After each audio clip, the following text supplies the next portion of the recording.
This is high-speed chess. That's what you're watching. What's going on, my guys? Yesterday we had Parker Wardley. A lot of you guys are calling this a pretty big upset. I thought it was a cool bout. I didn't think it was a major upset, but yeah, Joseph Parker got stopped. He was the front runner for fighting Mr. Alexander Usyk. So now we got to kind of rearrange what's going on. But what we need to talk about was it an early stoppage? Let's look at it. Let's add some context to it. Let's get to the bottom of it. A lot of you guys don't know what you're talking about. Let's get straight into this one. Now, I think what matters most is the context leading up into the stoppage. Round 10, Joe Parker comes and he throws his jab and he ducks into something nasty, right? He ducks into something really, really bad.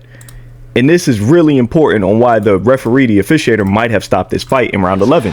Even though it's round 10 right here, it still plays a big part into it. We see Parker, he didn't like that.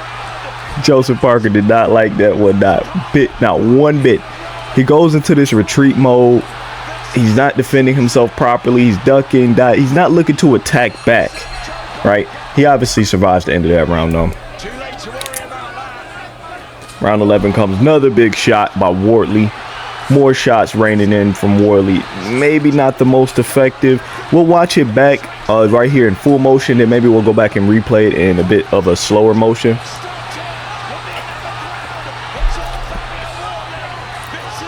Kind of just raining it on him.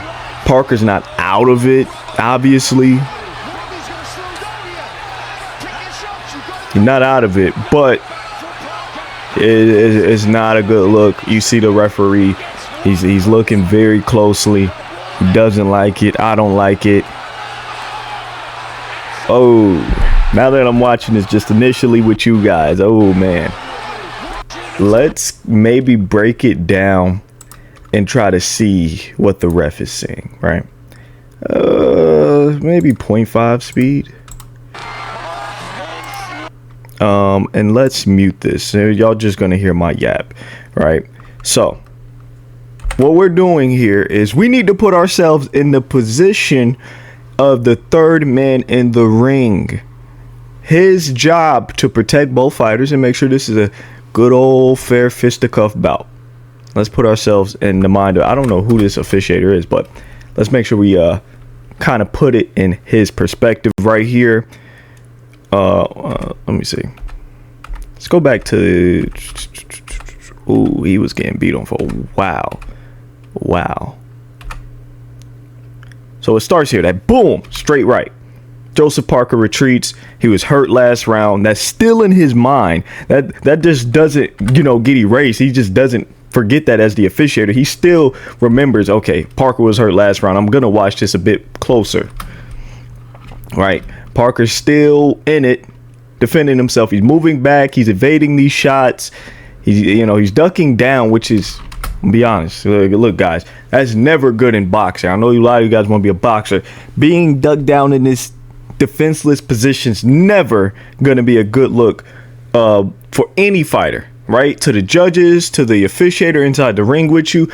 Being in this ducked position, you could seriously get hurt, right? Just got to take note of that.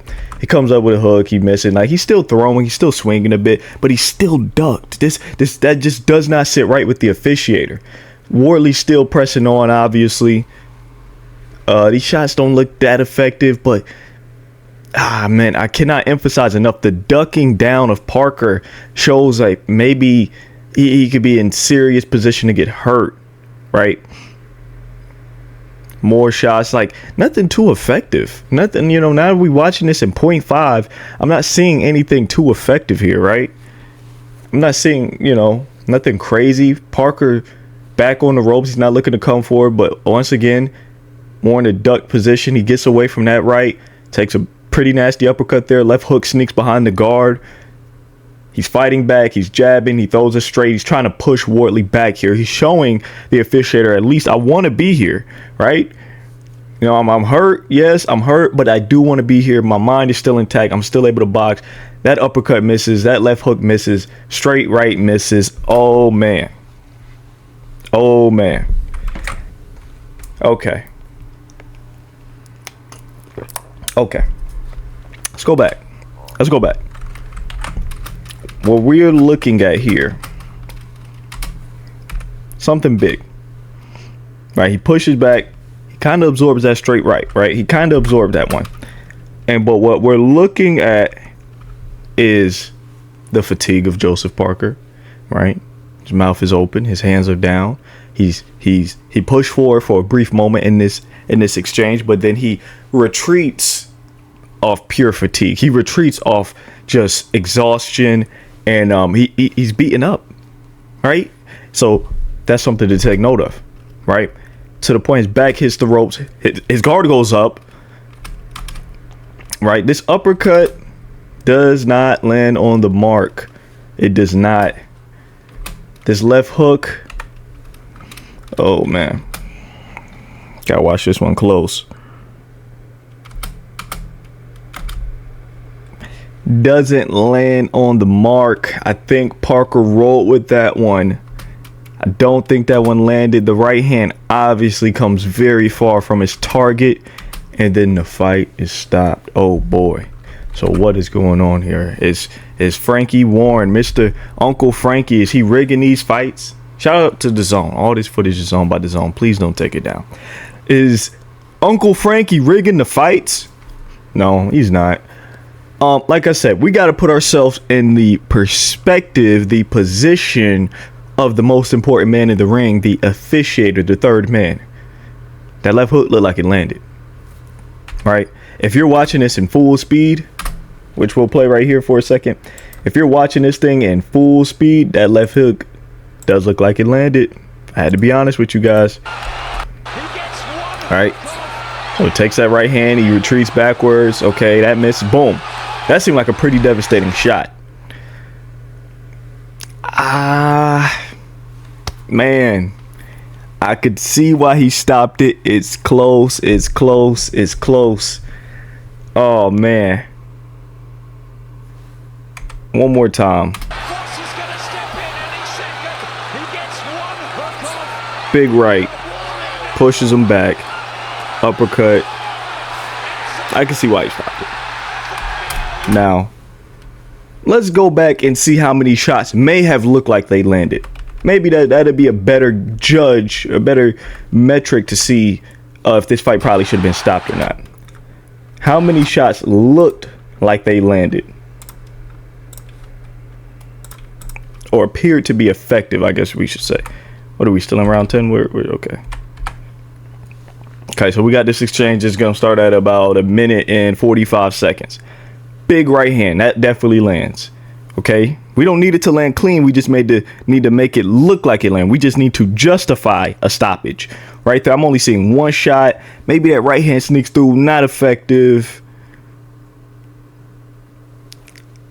I mean, that left hook looked pretty decent. I'm not seeing Joe Parker return any fire. I'm seeing some big shots. Like I said, I don't need them to land clearly, but I need them to appear to land enough for me to justify this fight being waved off, right? And a lot of these shots, you know, the referee is not physically in there looking closely, but he's getting the best judgment he possibly can right here. That right hand, I don't think it landed, but the way he tilted his head, it appeared like it landed. He goes to the body. Right hand up top clearly misses. That shot clearly misses. He's watching really closely. Look at the ref. This man is watching really close, right? All his attention is on Joe Parker. Joe Parker is the man at risk right now. He's watching very close. That right uppercut clearly clucked him a bit. And then he sees Joe Parker. He's returning fire with absolutely nothing. That right hand obviously lands. I mean, oh man. Do you guys want to hear the truth? Do you want to hear a bit of both? Do you guys want your feelings to be spared on this Sunday when I'm supposed to be playing Ninja Gaiden 4? I didn't want to record today. I don't record on Sundays. I was really enjoying Ninja Gaiden. Why is this popping up now? Okay. But like I said, I don't like to record on Sundays. I really like to enjoy my Sundays. Ninja Gaiden 4 has been amazing. I've been playing Final Fantasy 10. That's been really great. But anyways, back to the fight. The harsh truth of it is, it was a good stoppage. That's the harsh truth. I'm a Joe Parker fan.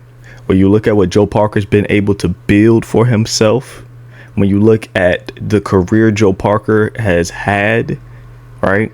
The Wilder fight, which he was a heavy underdog. He absorbed a lot of Wilder shots exceptionally well. When you look at the Zhang fight, going down on the canvas twice and, prevailing in the end, being triumphant.